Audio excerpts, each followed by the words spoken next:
Bonjour, très heureuse de vous retrouver pour cette nouvelle édition de notre rendez-vous de l'information aéroportuaire.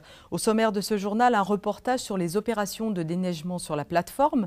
Gros plan suite sur les boîtes à smiley installées dans les toilettes. Il s'agit d'un procédé original testé en exclusivité à l'aéroport de Genève.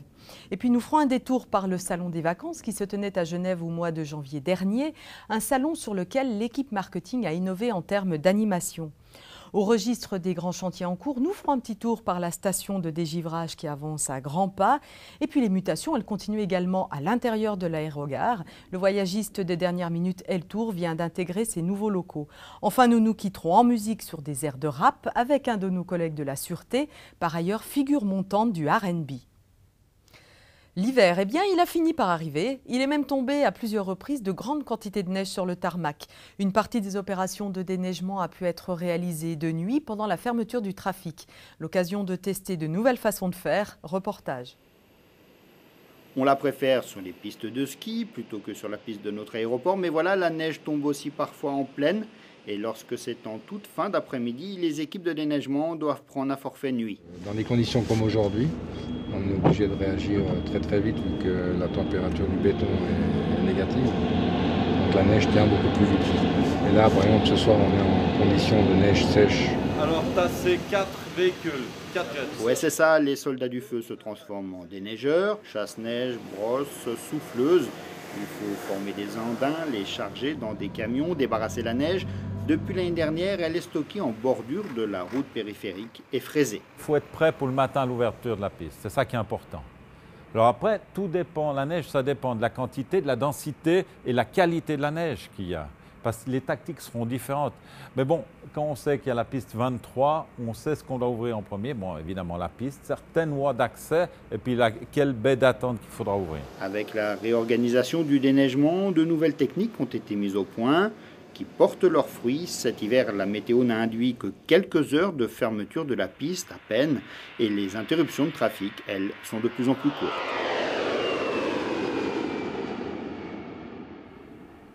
Le sujet peut paraître léger, mais il n'en est pas moins très sérieux. La propreté des toilettes figure en bonne place dans la liste des exigences des voyageurs transitant par nos installations. Et pour que les passagers gardent le sourire en toutes circonstances, des boîtes à smiley ont été installées dans les WC. Une technique innovante qui a fait ses preuves et qui pourrait bien faire école dans d'autres lieux. Vert, je suis satisfait. Orange, bof, ça va. Rouge, les toilettes étaient sales. Trop de clics rouges, c'est l'alerte rouge dans le service de Giuseppe Placa. Et la riposte s'engage, inspection des lieux, diagnostic, et on appelle la cavalerie. Les agents de nettoyage font leur œuvre avec un seul objectif, la satisfaction des utilisateurs.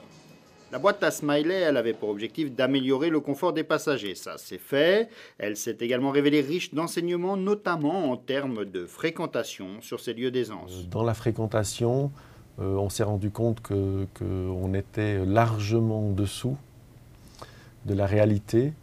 Et sur les 5 premiers groupes qui ont été équipés de ces votes, on a une estimation donc, moyenne sur l'année pour chaque groupe sanitaire d'1 million de clients par année. Avec des endroits plus fréquentés que d'autres, qui ne sont pas forcément ceux qu'on croyait. Du coup, les rondes de nettoyage s'organisent différemment. On anticipe certains passages, on augmente leur fréquence. Car la propreté, elle figure en bonne place dans les exigences des passagers. Il faut savoir qu'on a, à la base, déjà depuis plusieurs années dans nos sondages, on a remarqué que la satisfaction quant à la propreté était relativement bonne à Genève, aussi en comparaison d'autres aéroports. Simplement, c'est un critère extrêmement important pour les passagers. Sur 33 critères qu'on teste habituellement dans nos sondages, la propreté est au 7e niveau d'importance. Les boîtes à smiley, elles pourraient faire école au-delà des toilettes et trouver demain d'autres applications. Genève Aéroport assure une présence sur de nombreux salons. Pour dynamiser son action, la division marketing a développé de petites animations sous forme de débats. Une première expérience a été menée avec une représentante de l'aéroport de Lille, l'occasion d'en apprendre un peu plus sur cette nouvelle destination d'EasyJet au départ de Genève.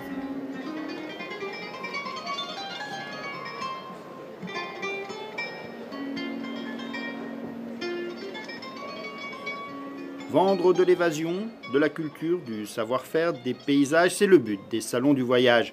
Des salons sur lesquels Genève Aéroport est actif par le biais de l'équipe marketing. Le marketing qui mise de plus en plus sur l'interactivité avec le public. Ça va plaire parce que justement les gens cherchent autre chose que uniquement du catalogue ou de l'information. Ça leur permet aussi d'avoir une autre forme d'information, une autre forme de communication et puis d'obtenir d'autres renseignements qu'ils ne trouveraient pas jusqu'à présent. L'interactivité, elle passe par un contact direct avec les visiteurs, des plaquettes, des supports modernes et c'est nouveau des conférences. Première à inaugurer cette nouvelle stratégie de communication, Virginie Moulin de l'aéroport de Lille. Elle est venue vanter les délices de sa ville à la veille de l'inauguration de la ligne EasyJet Genève-Lille. On s'est dit que peut-être que ce serait bien de renouveler un petit peu notre présence, donc de ne pas uniquement communiquer l'offre aérienne ou les prestations et services de l'aéroport, mais également de mettre en place une animation. L'objectif à la fin, c'est évidemment de prendre l'avion. Cette rencontre physique entre les voyageurs et les professionnels du tourisme, elle satisfait les besoins de proximité exprimés par les passagers. Elle permet également à l'aéroport de tisser des liens plus étroits avec ses partenaires. La station de dégivrage, on l'appelle l'ADIC, les travaux avancent à grands pas. Le 1er février dernier, une centaine de personnes a participé à un bouquet de chantier. Guillaume Chavaya était sur place, caméra à l'épaule. Le chantier de l'ADIC, il avance à grands pas, il tire même sur la fin.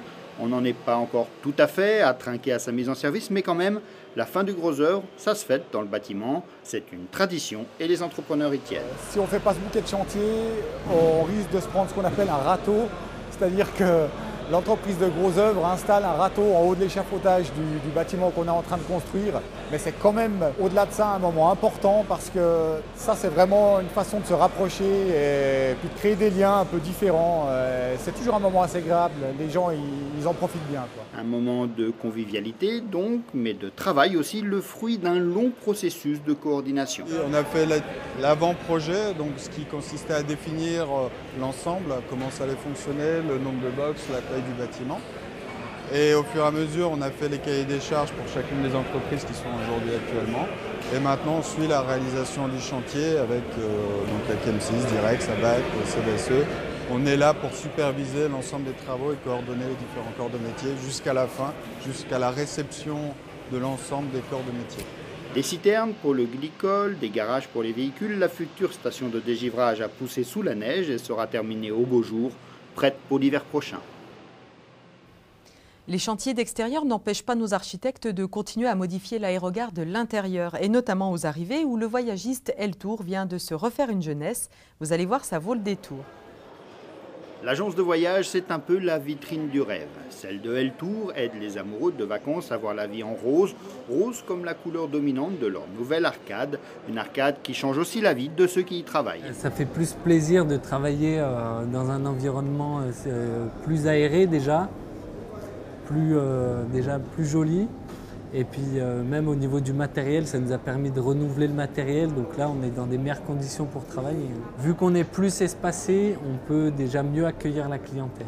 La nouvelle boutique, aux arrivées, elle a tout de suite trouvé son public, des clients qui apprécient le coup de jeune. Là, je viens avec ma copine, on passe devant, c'est flashy, c'est cool, ça a l'air pas mal. Là, je le trouve très attractif, une couleur qui est gaie, qui attire le client.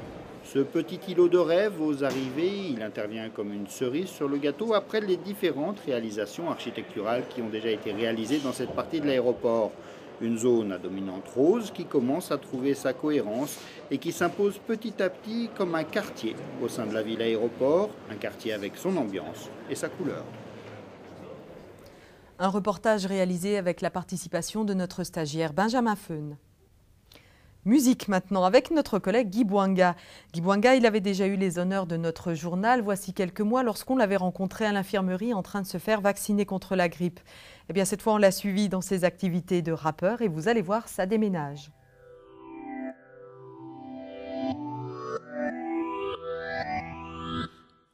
Amour, j'ai reçu ton message quand j'ai croisé ta route. T'as pu tourner la page. Oh, amour, un moment de gloire pour tous ceux qui me suivent, même si t'as du retard. Et oui, derrière le chanteur des G's, il y a un agent de sûreté, c'est notre collègue Guy Bouanga. Guy Bouanga, ce n'est pas un inconnu dans le monde de la musique. Il a chanté avec Stress ou encore avec This Is La Peste. Il travaille à un album qui a déjà toute une histoire. Ça a commencé par le chant. Quand j'étais petit, je faisais les chorales. Et après, c'était en fait, j'ai chanté pour une fille que je tombais amoureux. Et en fait, j'ai chanté un poème que j'avais écrit. Mais ça n'a pas suffi. Et je me suis dit que j'allais être star et puis qu'elle allait m'aimer. Et puis, voilà. Puis j'ai pris des cours de chant. J'ai pris 3 ans de cours de chant. Après, au fil du temps, en fait, j'ai rencontré beaucoup de personnes qui m'ont dit que je devais plus m'investir là-dedans. Et ensuite, je me suis lancé solo. Le parcours musical de Guy Bonga, il ne laisse pas ses collègues insensibles. J'ai découvert à travers lui, ouais. Mais d'abord sur YouTube. Moi, je l'encourage à fond. Et puis j'espère qu'il va percer encore plus, puis que de temps en temps on le verra à la télé. Ce rêve artistique, Guy Bonga le partage avec un certain nombre de ses collègues à la Sûreté, des collègues qui profitent du temps libre que leur laisse leur métier pour donner corps à leurs rêves et mettre leur vie en musique.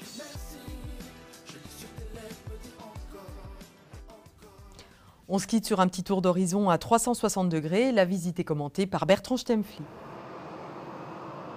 La position 33 autour du satellite 30, donc, elle fait l'objet de travaux où on refait là les pites d'alimentation en kérosène. L'aile est, les murs ne sont pas encore à proprement parler sortis de terre, mais on creuse dur pour préparer tout ce qui les soutiendra en sous-sol. À l'intérieur de l'aéroport, le dernier grand changement, ça avait été la signalétique. En droite ligne de ces évolutions graphiques, les tableaux d'affichage ont été changés pour du plus beau, plus moderne. La vigie du SSA aussi, elle a son nouveau tableau d'alerte, tout beau, tout neuf. Et au nord, à côté du bâtiment de Ruag, le parking P90 connaît lui aussi des transformations. Voilà, c'est la fin de cette édition, mais ce n'est qu'un au revoir. On se retrouve comme d'habitude le mois prochain. D'ici notre prochain rendez-vous, nous vous recommandons de rester en lien avec l'aéroport grâce aux différents moyens de communication que vous connaissez, intranet, nos réseaux sociaux et les différentes publications. Et si vous avez une actualité particulière dans vos services ou vos divisions, n'oubliez pas de nous tenir au courant. Nous nous intéresserons à vous en images. À très bientôt, au revoir.